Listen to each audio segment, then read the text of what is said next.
வணக்கம். நான் பானுமதி கிருஷ்ணகுமார் பேசுகிறேன். இன்றைய முத்தமிழ் சுவைக்கலாம் நிகழ்ச்சியில் நம்ம ஒரு இசைத்தமிழை பற்றி பார்க்கலாம். இசைத்தமிழில் நீதிக்கு பின் பாசம் என்ற படத்தில் கவியரசர் கண்ணதாசன் எழுதியது, பி. சுசீலா அம்மா பாடினது, கே.வி. மகாதேவன் அவர்கள் இசையமைத்தது. மிக அழகான ஒரு பாடல். அதாவது காடில் என்ன விளைஞ்சதெல்லாம் இருக்குது, இயற்கையாக நம்மளை வாழ வைக்கும், அந்த இயற்கை நமக்கு என்னென்னலாம் கொடுத்தது அப்படின்ற மாதிரி ஒரு பாடல். விவசாயத்தை மிக போற்றி சொல்லக்கூடிய ஒரு பாடல். இந்த விவசாயம் இருந்தால் போதும், நமக்கு கடனே தேவையில்லை அப்படின்னு ஒரு கவிஞர் எழுதுகிறாருன்னா அது எவ்வளோ பெரிய விஷயம். அது மிக அழகாக எழுதியிருக்கிறார் கவியரசர் கண்ணதாசன். ரொம்ப அருமையாக பாடியிருப்பாங்க பி. சுசீலா அம்மா. கே.வி. மகாதேவன் அவர்கள் படத்தில் எல்லாமே பி. சுசீலா அம்மா தான் அந்த ஓப்பனிங் சாங் என்று வைப்பதுன்றது ஒரு சென்டிமெண்டலாக வச்சுருக்காரு தேவர் படத்துலலாம். அந்த மாதிரி அப்படி வர ஒரு பாடல், மிக அழகான ஒரு பாடல். காடு கொடுத்த கனி இருக்கு, கழனி விளைஞ்ச நெல் இருக்கு, ஓஹோ காடு கொடுத்த கனி இருக்கு, கழனி விளைஞ்ச நெல் இருக்கு, கோடு திறந்த பஞ்சு இருக்கு, உண்ண உடுக்க வகை இருக்கு. உண்றதுக்கு ஏற்பாடு இருக்குது, உடுக்கிறதுக்கு ஏற்பாடு இருக்குன்றது ரொம்ப அழகாக பாடியிருப்பாங்க. திருப்பி காடு கொடுத்த கனி இருக்கு அப்படின்னு பாடு ரொம்ப அழகாக இருக்கும். ஆலமனையில் ரொம்ப அழகாக இருக்கும். சிந்திய வேர்வை நிலத்தில் ஓடி சிறுக சிறுக ஆறாச்சு. அந்த ஆறுன்றது எப்படி வந்திருக்குன்னா, மழை நலங்க சேமித்து வர மாதிரி சொல்லலை அவங்க.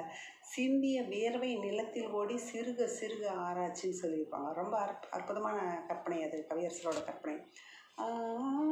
அப்படின்னு அழகான ஒரு ஆலாபனை.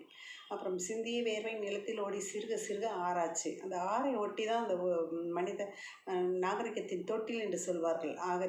ஆறுகள் எல்லாம் ஆறை ஒட்டி தான் விவசாயம் வளர்ந்தது, மனித பண்பாடு வளர்ந்தது என்று சொல்வார்கள் இல்லையா?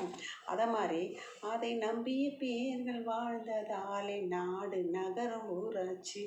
அந்த ஆற்றை நம்பி வாழ்ந்ததுனால அது நாடு நகரமாகவும் ஊராகவும் ஆச்சு அப்படின்னு சொல்கிறது ரொம்ப அழகாக இருக்கும். திருப்பி நாடு நகரம் ஊராட்சி அப்படின்னு ரெண்டாவதுலையும் வலியுறுத்தி சொல்கிறாங்க. திருப்பி காடு கொடுத்த கனி இரு, காடு கொடுத்த கனி இருக்குது, கழனி விளைஞ்ச நெல் இருக்குது.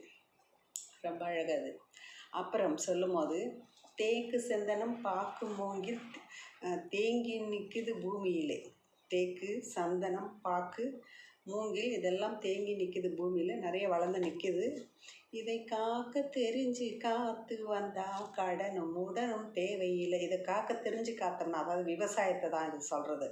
காக்க தெரிஞ்சு காத்தா கடனும் உடனும் கூட தேவையில்லை அப்படின்ற சொல் மிக அற்புதமான ஒரு சொல் இல்லையா? விவசாயம் சரியாக செஞ்சு இருந்தால் கடனே வாங்க தேவையில்லைன்ற மாதிரி ரொம்ப அழகாக கவியரசர் கண்ணதாசன் எழுதியிருக்கிறாரு.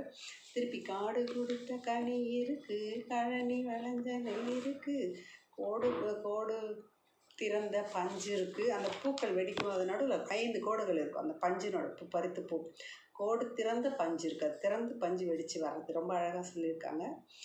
உண்ண உடுக்க வகை இருக்குன்னு திருப்பி ஆலாபனை சொல்லிவிட்டு அந்த அப்படியே பாடிக்கிட்டே போகிற மாதிரி ஒரு அழகான ஒரு காட்சி. நீதிக்கு பின் பாசம் படத்தில் இந்த பாடலை கேளுங்க, ரசிங்க. நன்றி, வணக்கம்.